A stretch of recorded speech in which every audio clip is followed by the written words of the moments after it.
على سيدنا ومولانا محمد وعلى آل سيدنا وأصحاب سيدنا ومولانا محمد وبارك وسلم وصل عليه۔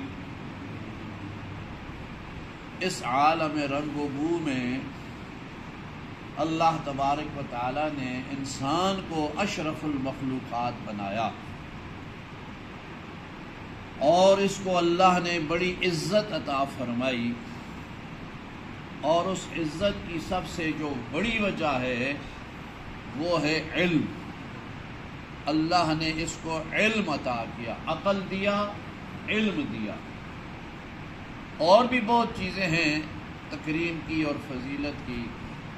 مثلا انسان وہ واحد اللہ کی مخلوق ہے جو ہاتھ سے کھاتی ہے، ہاتھ سے لقمہ توڑ کے، ہاتھ سے پانی لے کے پیتا ہے، کھاتا ہے، یہ ہاتھ سے۔ باقی ہر مخلوق ڈائریکٹ منہ سے کھاتی ہے۔ دیکھ لو، تجزیہ کر لو، بھینس سیدھا منہ ڈالتی ہے اس چارے کے اندر، گائے، گھوڑا، کھوتا، کتا، بلا، بکریاں، یہ فاختائیں، جتنی بھی چیزیں ہیں، یہ پرندے ہوں، مچھلیاں ہوں، ساری کی ساری ڈائریکٹ منہ سے کھاتی ہیں۔ انسان کو اللہ نے یہ فضیلت دی ہے، عزت دی ہے کہ وہ ہاتھ سے چیز لیتا ہے اور پھر اس کو کھاتا ہے۔ یہ اللہ نے انسان کو، بنی آدم کو عزت عطا فرمائی۔ اور بھی بہت ساری چیزیں ہیں، لیکن سب سے جو بڑا سبب ہے نا جی، وہ ہے علم۔ اللہ نے علم عطا کیا، اس علم کی وجہ سے اللہ نے اس کائنات کو انسان کے مسخر کیا ہے۔ اب دیکھو، بھینس کتنی بڑی ہوتی ہے، لیکن ایک چھوٹا سا بچہ، 6 سال کا بچہ، ایک بھینس نہیں 10 12 14 بھینسیں وہ چراتا رہتا ہے، ڈنڈا پہ اس کے پاس ہوتا ہے، وہ ہانک کے لے جاتا ہے، ادھر لے گیا ادھر لے گیا۔ ہاتھی کیسا ہے، ایک انسان اس کو چلا لیتا ہے۔ اسی طرح گھوڑا ہے، دیکھو، ہارس پاور، گھوڑے کی بڑی طاقت ہوتی ہے نا، ہارس پاور کہتے ہیں۔ اس کو ٹانگے کے اندر جوت دو، ریڑے کے آگے لگا لو، چھوٹا سا بچہ ریڑے پر بٹھا دو، وہ اس کو چلا لیتا ہے، اس کی تابع ہو جاتا ہے۔ تو یہ اللہ نے عقل اور علم انسان کو عطا فرمایا ہے۔ چنانچہ دنیا میں جتنی بھی ایجادات ہیں نا جی، یا یہ علمی چیزیں ہیں، ان سب کے پیچھے ایک، یوں سمجھ لو، ایک باطنی قوت ہے۔ ایک ظاہری چیز ہے اور ایک باطنی قوت ہے، وہ ہے، اس کو آپ حافظہ بھی کہہ سکتے ہو، اس کو آپ ذہنی صلاحیتیں بھی کہہ سکتے ہو، ذہنی اپروچ بھی کہہ سکتے ہو، بہت سارے نام ہو سکتے ہیں۔ علم ہے، مگر اس علم کا فائدہ تب ہے کہ اس کا ذہن کام کرتا ہو۔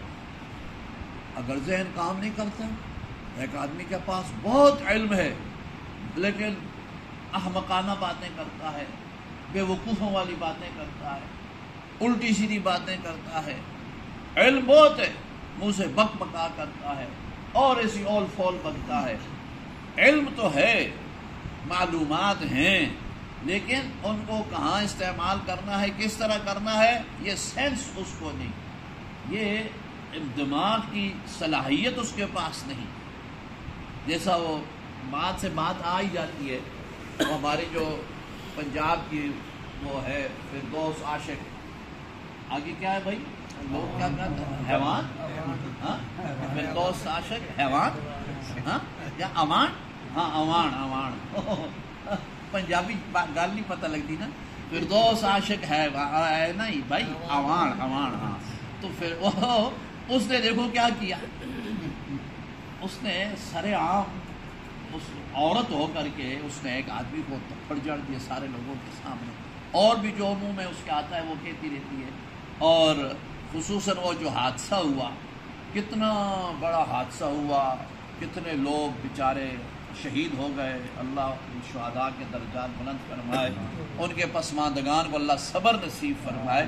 اس موقع پر بھائی صبر کی بات ہوتی ہے، اس موقع پر یہ کہا جاتا ہے انا للہ و انا الیہ راجعون، اس موقع پر اظہار افسوس کیا جاتا ہے، اور وہ کیا کہتی ہے؟ اللہ کے فضل و کرم سے، سنو نا کہا نا آپ نے اس کا بیان، اللہ کے فضل و کرم سے یہ ایک حادثہ ہوا ہے، یعنی 60-70 آدمی مر گیا، یہ اللہ کے فضل و کرم سے۔ یہ دیکھو سینس نہیں ہے نا، ہے علم تو ہے، معلومات ہیں، وزیر تعلیم کا وہ وزارت اطلاعات کی وہ خصوصی ہے بھائی، لیکن وہ سینس نہیں ہے، پتہ نہیں کہ کہنا کیا ہے۔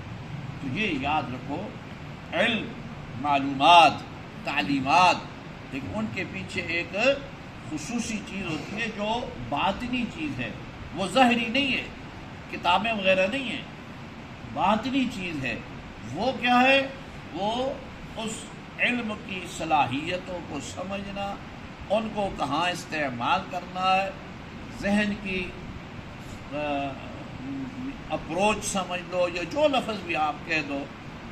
اسی طرح میرے بھائی اور عزیزوں، یہ ہمیں جو دین نے، شریعت نے اعمال کرنے کا حکم دیا ہے نا، کہ یہ اعمال کرو تم، کون سے اعمال ہیں بھائی؟ اسلام جو ہے نا، اسلام تو جیسا حدیث جبریل میں ہے، آپ سنتے رہتے ہوں گے، حدیث جبریل میں جس طرح فرمایا جناب نبی کریم صلی اللہ علیہ وسلم کی خدمت میں، وہ لمبا واقعہ ہے، اچانک ایک مرد آیا حضور کے سامنے بیٹھ گیا، وہ جبریل علیہ السلام تھے، انہوں نے اسلام کے بارے میں پوچھا تو آپ صلی اللہ علیہ وسلم نے فرمایا اسلام کیا ہے؟ ان تشہد ان لا الہ الا اللہ وان محمد رسول اللہ، کلمہ شہادت پڑھو، اس کے بعد پھر اعمال ہیں، نماز، زکوٰۃ، حج، روزہ، تقیم الصلاۃ وتؤتی الزکاۃ وتصوم رمضان وتحج البیت، یہ 4 چیزیں فرمائی، یہ اعمال ہیں۔ اب یہ اعمال تو بھائی ظاہری چیزیں ہیں، میری بات آپ سمجھ رہے ہو کہ نہیں سمجھ رہے؟ یہ جو اعمال ہے نا، یہ ظاہری چیزیں ہیں۔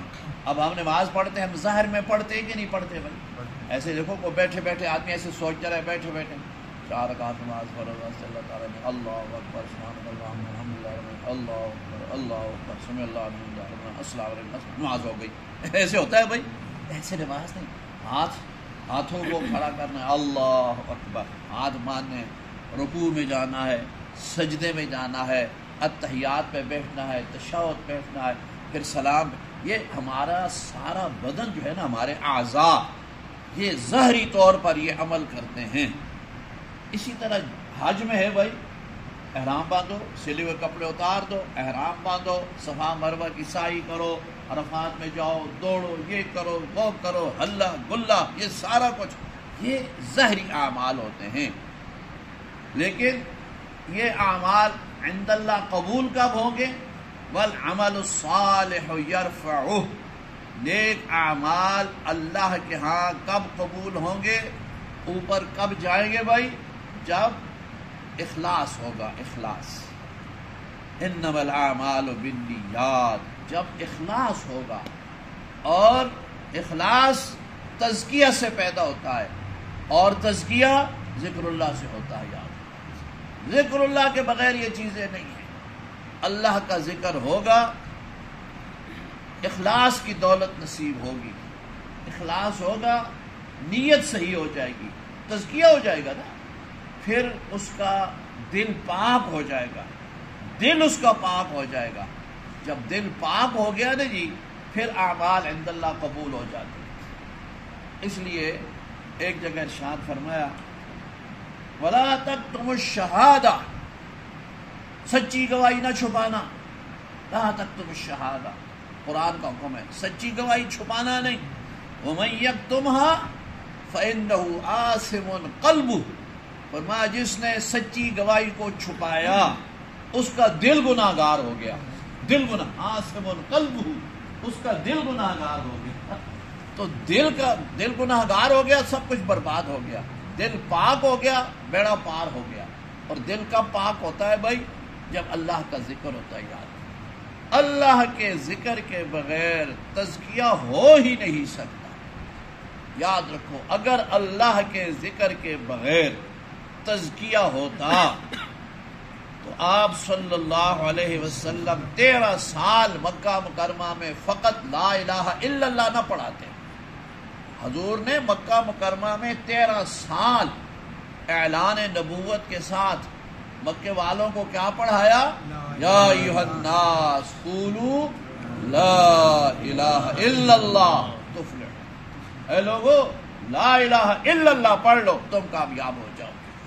یہ لا الہ الا اللہ اور الا اللہ اللہ یہ دل پر جو ضربیں لگائی جاتی ہے نا جی، یہ اسی لیے تاکہ ہمارا دل پاک ہو جائے، ہمارے دل کے اندر تزکیہ ہو جائے. صحابہ کرام یا اولیاء اللہ کی صحبت میں کوئی شخص بیٹھ جائے نا جی، وہ ایک اور چیز ہوتی ہے. صحابہ کرام رضوان اللہ علیہ مجمعین کو تو چونکہ آپ صلی اللہ علیہ وسلم کی صحبت نصیب ہوئی، وہ یوں سمجھو بھائی، ایک آدمی جو ہے نا وہ چراغ کے سامنے بیٹھتا ہے، ایک آدمی موم بتی لگاتا ہے نا اس کے سامنے بیٹھتا ہے. سیاہ اندھیری رات ہو، سیاہ، اس میں اگر آپ یہ جو اگربتی ہوتی ہے نا، اگربتی اس کے اوپر وہ جو روشنی ذرا سا وہ جو لاگ سو انگارہ سا ہوتا ہے نا، وہ انگارہ ہو نا اس کی بھی کچھ نہ کچھ روشنی ہوتی ہے، اس سے بھی کچھ نہ کچھ نظر آتا ہے. اسی طرح پھر کچھ تیز روشنی، کچھ تیز روشنی، کچھ تیز روشنی. کسی میں انسان کو کچھ تھوڑی چیز نظر آتی ہے، ہر چیز نظر نہیں آتی. لیکن جتنا بڑی بڑی روشنی کے پاس جائے گا نا جی، اتنا وہ خود اپنے آپ کو، اپنے ماحول کو، گرد و پیش کو دور دور تک اس کو وہ چیزیں نظر آتی ہیں. حتیٰ کہ جب سورج کی روشنی ہوتی ہے، عین دوپہر کا وقت ہو اور بالکل مطلع صاف ہو، تو بھائی انسان کتنے دور تک دیکھ لیتا ہے، اس کو زیادہ چیزیں نظر آتی ہیں نا، روشنی زیادہ ہو جاتی ہے. میں ایک دفعہ سفر کر رہا تھا ہوائی جہاز میں، تو اس دن یعنی آسمان بالکل صاف تھا. تو پائلٹ جو ہے نا اس نے اعلان کیا کہ ہم اس وقت فلاں جگہ سے گزر رہے، اور اس میں اس نے یہ کہا کہ مطلع بالکل صاف ہے، آسمان بہت صاف ہے، اور میں اپنے جہاز سے 50 کلومیٹر دور تک دیکھ رہا ہوں. 50 کلومیٹر. اسی طرح یہاں آپ دیکھ لو، یہ جب مطلع بالکل صاف ہوتا ہے تو یہاں سے لوگ نہیں کہتے ایک آغان دیا پہاڑیاں اینا تھے گلی تے جنگل، اے جناب چڑھیانی دی ساری چیزیں پہ نظر آ رہی ہیں، کھمبے نظر آ رہے ہیں، فلاں چیز نظر آ رہی ہے. مطلع صاف ہوتا ہے نا اور روشنی ہو، دور تک چیزیں نظر آتی ہیں. اسی طرح بھائی جب صحابہ کرام رضوان اللہ علیہ مجمعین آپ صلی اللہ علیہ وسلم کے سامنے پہنچ گئے نا، ان کو ساری چیزیں روشن ہو، ان کا دل ایسا روشن ہو گیا، وہ تزکیہ کے اتنے اونچے مقام پر پہنچ گئے کہ اس سے اونچا مقام کوئی ہو نہیں سکتا جو صحابہ کرام رضوان اللہ علیہ مجمعین کو نصیب ہو گیا. اسی لیے حضور نے فرما دیا صلی اللہ علیہ وسلم نے، لا تمس النار مسلما رآنی، اس مسلمان کو جہنم کی آگ کا سینک بھی نہیں پہنچے گا جس نے ایک منٹ کے لیے کلمہ پڑھ کر کے میرا چہرہ دیکھا. اور خود قرآن مجید میں رضی اللہ عنہم ورضوا عنہ والسابقون الاولون من المہاجرین والانصار والذین اتبعوہم باحسان رضی اللہ عنہم ورضوا عنہ. تو ان کو یہ مقام کیوں ملا؟ آپ صلی اللہ علیہ وسلم کی صحبت کی وجہ سے، حضور کی صحبت کی برکت سے ان کے قلوب کا تزکیہ ایسا ہوا، سب کچھ روشن ہو گیا. ہماری حالت جو ہے نا جی وہ یہ ہے کہ بس کبھی کبھی ہمیں کوئی موم بتی جیسی روشنی مل جاتی ہے. ہمارے گناہگاروں کے لیے یہ بھی کافی ہے. بھائی میں اپنا عرض کرتا ہوں، آپ تو ماشاءاللہ اچھے لوگ ہیں، میں ویسے اپنا عرض کرتا ہوں، بھائی ہمارے لیے کبھی چلو کوئی ٹمٹماتا چراغ کچھ تھوڑا بہت بھی ٹک ٹک ہو جائے نا، ہمارے لیے یہ بھی بہت بڑی غنیمت ہے. اور یہ چیزیں ملتی ہیں بھائی اللہ کے ذکر سے، اچھی مجلس سے، نیک صحبت سے یہ چیزیں حاصل ہوتی ہیں. اسی لیے یہ مجالس ذکر کا سلسلہ بزرگوں نے شروع فرمایا. ہمارا جو سلسلہ عالیہ قادریہ راشدیہ ہے، یہ شیخ التفسیر قطب زمان امام الاولیاء حضرت مولانا احمد علی لاہوری رحمۃ اللہ تعالی علیہ کا ارشاد فرمودہ ہے، انہوں نے اس سلسلے کو شروع فرمایا، اور آج الحمدللہ دنیا بھر میں لاکھوں جگہ مجالس ذکر منعقد ہوتی ہیں، لوگوں کے قلوب کی صفائی ہوتی ہے، تزکیہ ہوتا ہے۔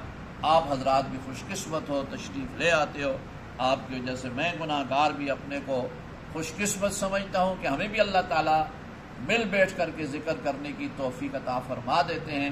اللہ تبارک و تعالیٰ ان نعمتوں کو دوام نصیب فرمائے، اللہ ہم سب کو تصحیح نیت عطا فرمائے، اور اللہ تبارک و تعالیٰ ہمارے دلوں کا تزکیہ فرما دے، ہماری عبادات کو اللہ تعالیٰ اپنی رحمت سے قبول اور منظور فرمائے۔